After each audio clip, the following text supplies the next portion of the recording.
Hi, what's going on? Sid said no more computers indoors. That's fine. I don't need to be indoors to put Linux on shit.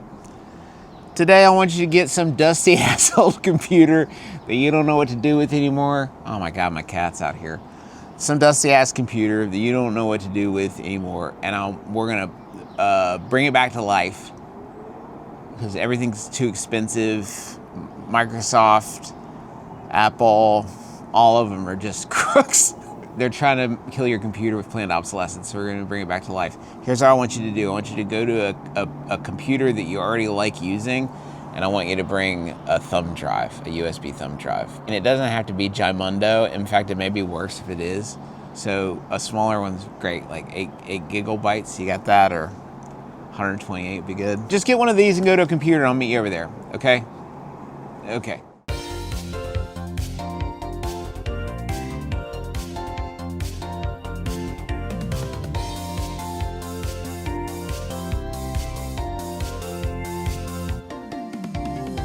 So what's Linux? It's an operating system like Windows or Mac OS, but it's free and it's run by people that are doing it for the love of the game. I mean, there's money in there, you know, but it's open source, which means that lots of people can work on it together, right? So the first thing that you're going to want to choose is a flavor of that operating system. It's not like one size fits all, right? Remember, there was Windows 3.1 and then Windows 95, Windows 98, and so on and so forth, right?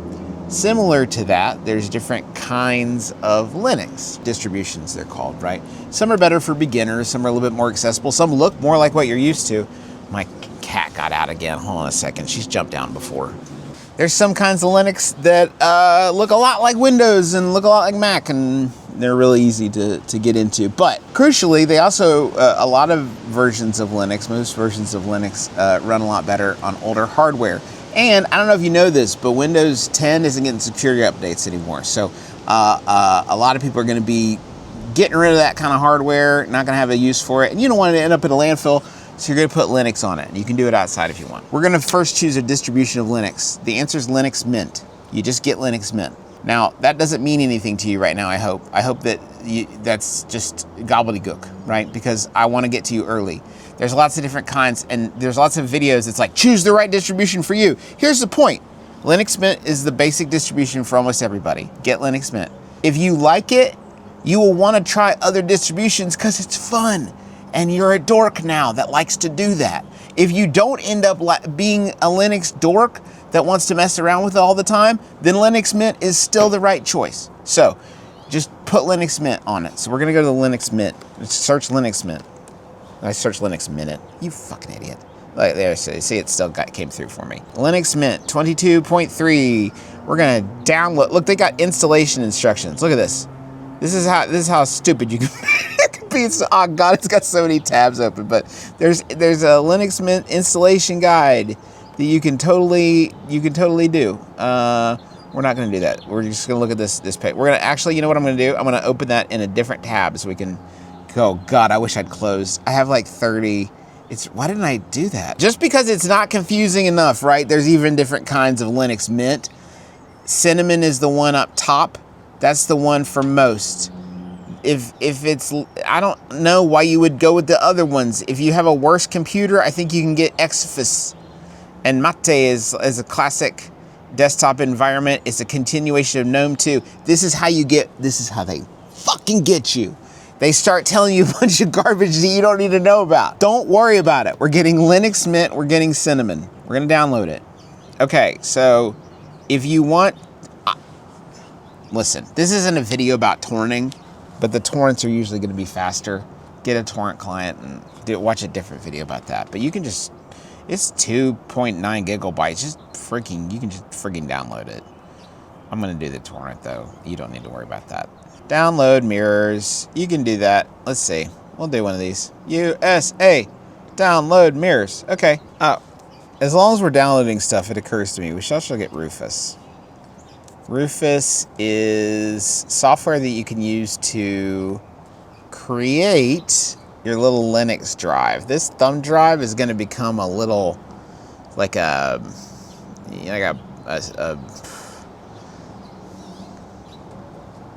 What is that? What's a good metaphor? You remember Mighty Morphin Power Rangers? They had the morphers, and then it's morphin time. This turns this into a morpher, okay? Rufus is our program that's going to transform. It's the Zordon.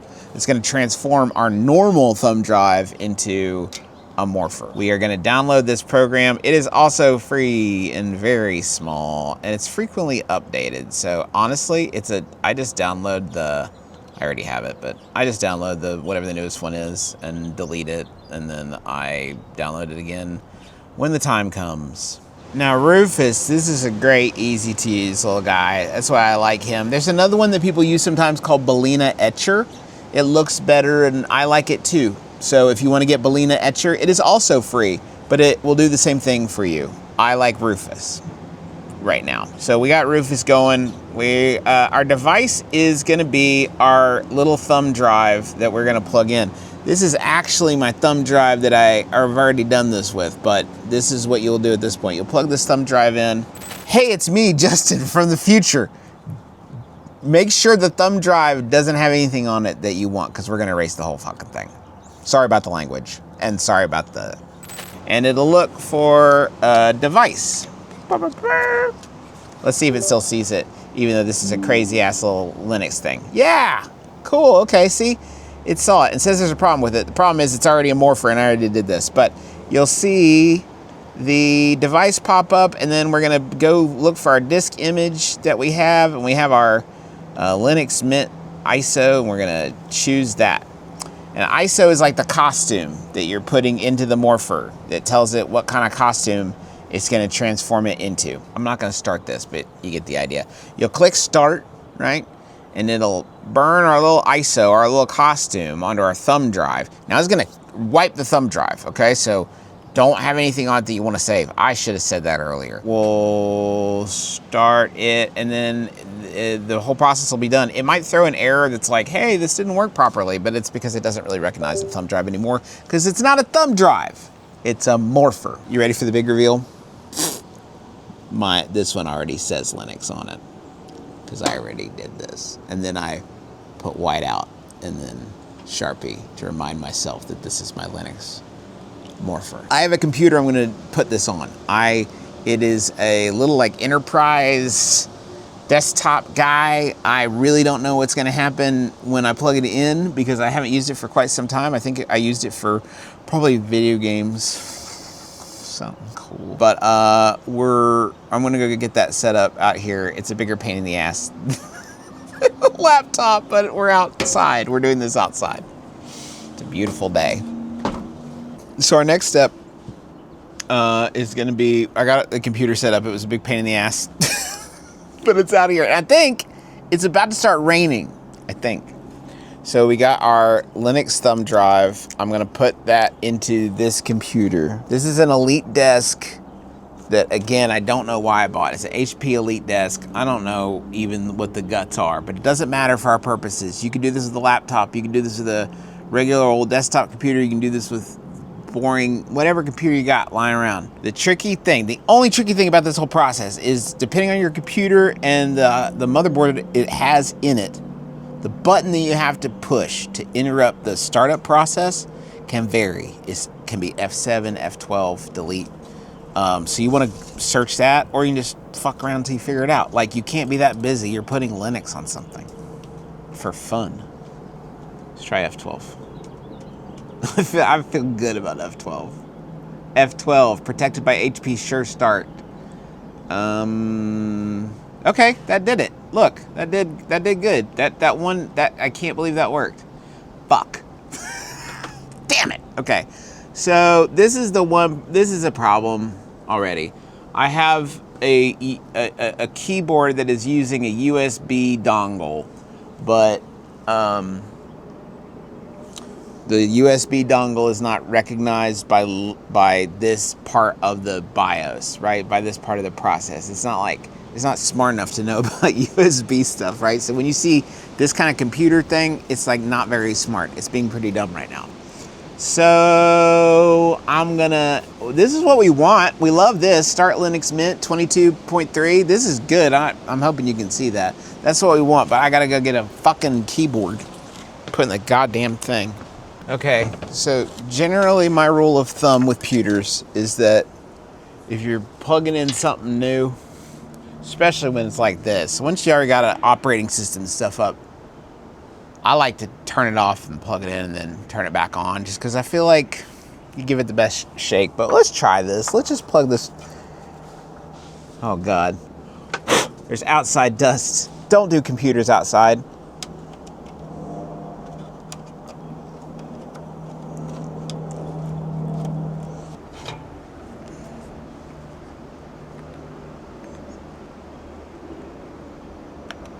We're in business. So that part that we just did will differ a little bit depending on what kind of computer that you have. When you interrupt that process, you're going to get put into what's called the BIOS menu. And you want to look for something, again, you can look up specific instructions if you want, but you want to look for something that says like boot menu or boot options, something like that. And you want to choose your USB stick that you have created, your morpher, remember? Basically what you're doing is you're telling the computer, when you wake up, first thing, don't start reading out of the Windows book. Forget about Windows. I want you to, when you wake up, first thing, start reading out of this this little thumb drive. Start thinking about that first. And that thumb drive is our morpher, so it sees that first before it starts getting any of its Windows garbage. The only hiccup that you might hit sometimes is you might, God, fucking cat's out here again, sorry. Gotta close the goddamn door behind me. Get, Amelia, get back in. I'm trying to do like one video. Sheesh. The only hiccup you might hit is something called secure boot. Some systems have basically a security feature that keeps you from doing exactly what you're trying to do in case it's a bad person trying to do it. So sometimes you may have to go into the BIOS and turn that off. That'll usually be under security or privacy. Again, you might have to look up specific instructions for that specific part. But look, I bloviated too fucking much and Linux Mint was done before I am. So let's install Linux Mint. Yeah. This monitor is also the pits. I got it for $100. It's the worst. But I'm trying to bring back this hardware to life, and I want to have as many viable computers that I can make other people take. English for me, thanks. English for me. This part's probably blurred out. This is my this is the part where you'll connect to the internet. So you'll enter your, stop looking, creep. I wasn't entering the password yet. Now I am. Oh God, there's outside dust everywhere. Fuck! Just put it, ah, it's the wrong keyboard. God damn me! Fuck me running. Dumbest fucking human being on the planet. Okay, this is cool. It automatically, when I connected to my Wi-Fi, it automatically connected to my printer. Linux? That's cool, thanks. Install multimedia codecs? Well, yeah, I want to watch all the latest movies and music videos from my favorite artists, right? And I download from... Sorry, hold on a second. I got it. Can you see this fucking idiot bird flying over there? I don't think I can zoom in. This guy's just... It's a beautiful leaf. This guy was just flying against something. It's crazy. Anyway, I fucked my shot, but we'll figure it out. There we go. I zoomed back out now.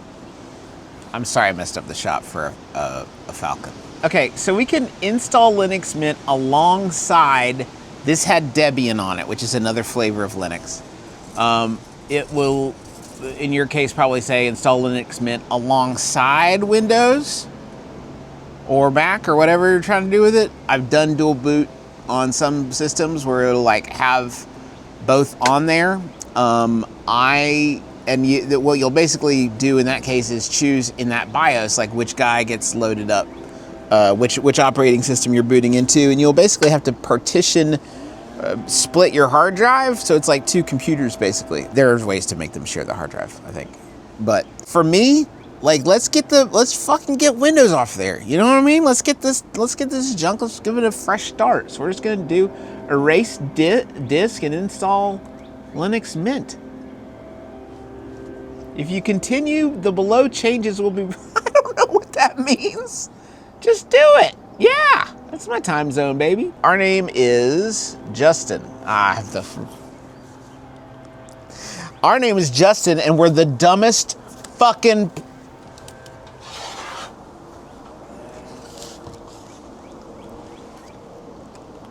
Justin. And we're gonna call this one, what are we gonna call this computer? We'll just call this Elite J. Why? I don't know. Pick a password. Stop looking, dirty dog. Weak password, you're weak. Nobody's gonna want to get into this thing. Log in automatically. Yeah, I'm the only one using it. These guys are cutting down trees over there. Are you kidding me with this? Okay, now we're into the real chunky part of installing Linux Mint. Why do you want to do this? Well, you got computer lying around. It probably started running like shit at a certain point. And you were like, well, this is going in the bin, or wherever. This is of no use to anybody. And then when Microsoft stopped giving security updates to Windows 10, and there's a lot of those systems that can't run Windows 11, then they're headed for the landfill. You know, they're headed for the trash. So you probably have a computer lying around, or somebody else does, or maybe your grandma died and she had a computer that she barely used, and you want to give it a good home. This is great for like rehoming for folks just getting started. Your local shelter could probably make use of these for clients who want to access the internet, stuff like that. Linux is also a fully featured operating system that you can download all your favorite programs onto. One difference that you will notice when you are using Linux is how you are going to get programs. So some of those programs are just going to be a simple command that you can type with one line. And a lot of these programs, I should say, there's multiple ways of getting them. But like if you want Slack, for example, there is a line of code that you can type in to install Slack on your new Linux computer. But there is also, on a lot of these distributions, something that's similar to the App Store, some sort of like downloads manager, software manager, things like that. And it's like basically an app store that's broken up into the different tools that you might want to download or check out on Linux. Okay, we are done, and we're going to restart now. It's worth noting, by the way, and I think this is kind of neat, I should have said this earlier. You can, if you don't want to install Linux on the computer, you can just put the USB stick in, the morpher, if you will, and use it off of there. Like if you want to just mess around with that experiment, you can do that. Just plug this stick into a computer and use it as a little, try it out, see what you think. But we're gonna restart now. Now, the one thing that is pretty similar with all these is that at a certain point you need to remove your thumbstick, your morpher, so that we don't begin the process again. Usually they'll tell you when to do that. Let's see, restart now, and I will probably just go ahead and remove this installation media. Please remove the installation medium, it says, then press enter on the proper keyboard. Let's see what happens now. I've removed, see, there's our Linux Mint logo. We love to see it. This next part is cool because I could keep walking you through this. I can keep telling you what happens next with your new computer. But Linux Mint has a full walkthrough that you can just sort of, here, look, I'll just look. I'm not going to set up screen recording and all this stuff, but look, it'll show you how to change your colors, show you how to take pictures, update, show you how to change your system settings, tell you how to do everything. It's all set up in there. It's all for you right there. You can get set up in your new computer, start messing around with it, and just like that, you brought a computer back to life. I think that's fucking cool. This isn't a video about the basics of Linux. It's a video about how to put Linux on your old dusty-ass computer to bring it back to life, and I think I've done that. You've gotten what you came for. I'm gonna go back inside.